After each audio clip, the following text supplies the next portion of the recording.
Chat జీపీటీని మన వాళ్ళు అలా ఇలా కాదండి, బీభత్సంగా వాడుతున్నారు. అంటే చాట్ జీపీటీనే ఇలా వాడుతుంటే ఇంకా చాలా ఉన్నాయండి. ఆంథ్రోపిక్, జెమినీ దగ్గర నుంచి పర్ప్లెక్సిటీ, డీప్‌సీక్ అన్నీ కూడా బాగానే వాడుతున్నారు.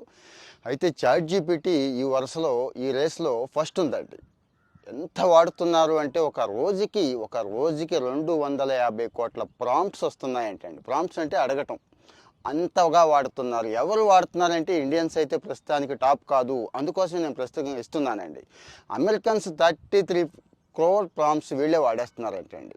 మిగిలిన వాళ్ళు అన్ని దేశాలు కలిపి మిగిలింది అన్నట్టు. అంటే ఆ 220 కోట్లు అన్నీ అన్నట్టు. సో మనం కూడా గట్టిగా వాడాల్సిందే.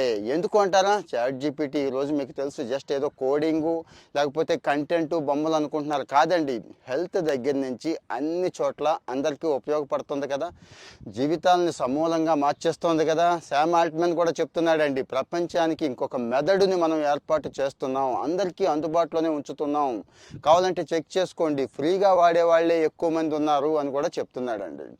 రీసెంట్గా ఒక ఏజెంట్ని కూడా లాంచ్ చేసింది. మీకు తెలుసు కదా, ఏజెంట్ని మన వాళ్ళు వాడుకొని భలే భలే బరువు తగ్గుతున్నారు, అసలు ఆరోగ్యం కాపాడుకుంటున్నారు, హోంవర్క్లు చేసుకుంటున్నారు, కోడింగ్ చేసుకుంటున్నారు. అన్నిటికీ అంటే ఒక ఫ్రెండ్ని, ఒక మెంటార్ని పెట్టుకున్నట్టుగా ఒక ఏజెంట్ని పెట్టుకోవచ్చు. చాట్ జీపీటీలో ఆ ఫెసిలిటీ ఉంది, ఫ్రీగానేనండి. అదొకటి. ఇక రెండోది, ఈ చాట్ జీపీటీ వృద్ధి ఎలా ఉంది అంటే, గ్రోత్ ఎలా ఉంది అంటే, చాట్ జీపీటీ స్టార్ట్ చేసిన మొదట్లోనే 30 కోట్ల మంది వచ్చేసారు. ఇక తర్వాత కోట్లకు పెరిగిపోతున్నారండి. అయితే గూగుల్తో పోటీ పడుతుందా అని మీకు డౌట్ రావచ్చు. పడుతుందండి, ఖచ్చితంగా. గూగుల్ని వదిలేసి దీని మీదకి వెళ్ళిపోతున్నారు. యావరేజ్గా చూసుకుంటే, ఈ లెక్కను చూసుకుంటే ప్రస్తుతానికి సంవత్సరానికి 1,00,000 కోట్ల ప్రాంప్ట్లు చాట్ జీపీటీ కండక్ట్ చేస్తుంటే గూగుల్ 5 లక్షల కోట్లతో టాప్లో ఉంది. కానీ 1-2 సంవత్సరాల్లో మొత్తం మారిపోవచ్చు అంటున్నారండి. విషయం ఏంటంటే బ్రౌజర్ అండి. క్రోమ్ బ్రౌజర్ తెలుసు కదా, గూగుల్ వాడు కండక్ట్ చేస్తూ ఉంటాడు, వాడిదే. క్రోమ్కు పోటీగా ఏఐ బేస్డ్ బ్రౌజర్ని తీసుకురావాలని చెప్పి ఆలోచిస్తోందండి ఏది, చాట్ జీపీటీ.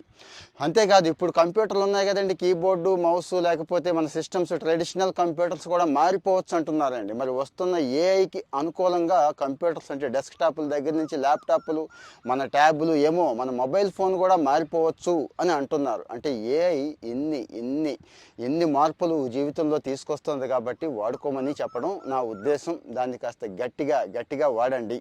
ఇలాంటి అప్డేట్స్ మీకు నచ్చుతున్నాయా? నచ్చుతుంటే కామెంట్లో పెట్టండి. అంటే ఇంకా ఇలాంటివి ఎక్కువ ఇవ్వడానికి ట్రై చేస్తూ ఉంటాను.